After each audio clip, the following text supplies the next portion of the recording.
வணக்கம் நண்பர்களே. முதல்ல எல்லா நண்பர்களுக்கும் நன்றி சொல்லிக்கிறேன். ஏன்னா போன வீடியோ போட்டதில் எனக்கு சப்போர்ட்டாக நிறைய நண்பர்கள் எனக்கு சப்போர்ட்டாக சொல்லியிருந்தீங்க.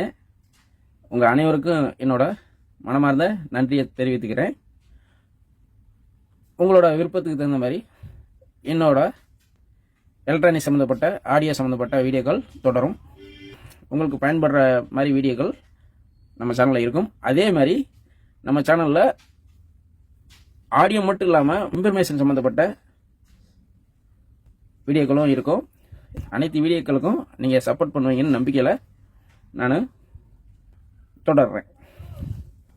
நண்பர்களே, இன்றைக்கி வீடியோவில் நான் போன வீடியோவில் சொல்லியிருந்தேன், இந்த பாடி எடுத்து நம்ம இந்த இடத்துல கொடுத்து நம்ம ஒன்று பவர் சப்ளையில் இந்த இடத்துல அவுட்புட்டில் கொடுக்கலாம், அல்லது ஆடியோ செக்ஷனில் கொடுக்கலாம். ஆனால் அந்த ஏசி இன்புட் கொடுக்குற இடத்துல கொடுக்கக்கூடாதுன்னு சொல்லியிருந்தேன்.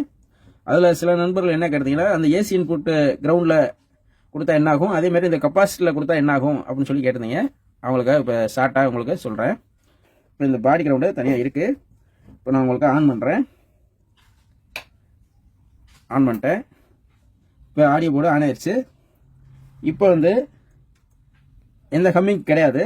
அதுக்கு என்ன மெயினான ரீசன்னா, நான் ஏற்கனவே இந்த டிரான்ஸ் டைப் இதெல்லாம் பார்த்தீங்கன்னா கிரவுண்டு நம்ம பாடியில் கொடுக்குறது நல்லதுன்னு சொல்லியிருப்பேன். இப்போ இந்த போர்டை பொறுத்தளவுக்கு நீங்கள் நல்லா கவனிச்சு பாருங்கள். இந்த ஸ்க்ரூ பண்ணியிருக்காங்க பார்த்தீங்களா, இந்த ஸ்க்ரூவே இந்த ஹீட் சிங்க் பிளேட்டில் உட்காந்துருக்கு. அப்படிங்கும்போது இந்த ஹீட் சிங்க் பிளேட்டை நம்ம பாடியில் ஸ்க்ரூ பண்ணும்போது இதோட கிரவுண்டு இந்த பாடி முழுவதும் கிடச்சிருது. அதனால் நம்மளுக்கு தேவையான கிரவுண்டு கிடச்சிருச்சு. சரி, இப்போ இந்த கிரவுண்டை நம்ம இந்த ஏசி கிரவுண்டில் உங்களுக்கு வச்சு காட்டுறேன். என்ன மாதிரி உங்களுக்கு சவுண்டு வருதுன்னு பாருங்கள். ஃபஸ்ட்டு இந்த ரியல் பவர் சப்ளை அவுட்புட் எடுக்கணும், அந்த இடத்துல கிரவுண்டில் வைக்கிறேன்.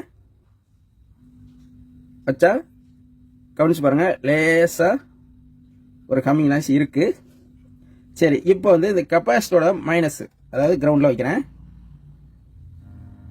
தெரியுதா ஹம்மிங் சவுண்ட் வருதா, அந்த ஒரு எர்த் நாய்ஸ் நல்லா தெரியுதுன்னு நினைக்கிறேன்.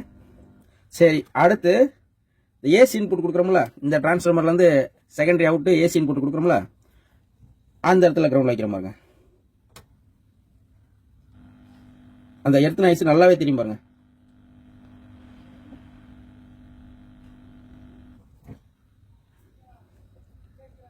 உங்களுக்கு கேட்குதுன்னு நினைக்கிறேன். இங்கே எர்த் நாய்ஸ் வருது, அதாவது ஏசி இன்புட்டு கிரவுண்டில். அதே மாதிரி கெப்பாசிட்டியில் அடிக்கக்கூடாதுன்னு சொல்லியிருந்தேன், அந்த கிரவுண்டில் அங்கேயே வருது பாருங்க. நல்லா கவனிச்சு பாருங்க, வருது. ஆனால் இப்போ அவுட்புட்டில் வைக்கிறேன், அந்த அளவுக்கு ஹம்மிங் இல்லை. ஆனால் இருந்தாலும் லேசாக ஹம்மிங்